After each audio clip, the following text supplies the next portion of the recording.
आज आम्ही सकाळी सकाळी उठून सरळ पहिले गेलो होतो डीमार्टला बिकॉज आज आम्हाला थोडं घरचं सामान भरायचं होतं आणि आज डीमार्टमध्ये खूप खूप गर्दी होती. त्यानंतर हा एक सॉफ्टवेअर होता जो मला खूप आवडला होता, सो मी तो घेऊन आली. पण आमचं नंतर असं ठरलं की आम्ही हे आमच्या गाडीत ठेवणार आहोत आणि त्या सॉफ्टवेअरला तर मी अशी घेऊन फिरत होती जणू की ते एक बेबीच आहे.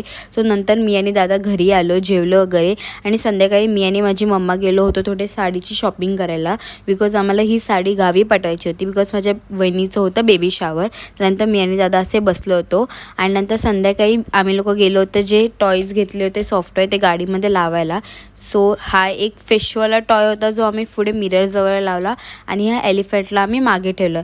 त्यानंतर जेवून वगैरे आम्ही रोजसारखे वॉकला गेलो होतो मी आणि दादा. आणि आज आमच्याकडे होता new member, not exactly new member, दीदी ओल्डेस्ट मेंबर आहे बट ती भरपूर दिवसानंतर आमच्यासोबत आलेली चालायला. सो असा होता माझा आजचा फन डे. फन तर नव्हता but it was very good. So भेटूया आता उद्याच्या व्लॉगमध्ये. Bye bye.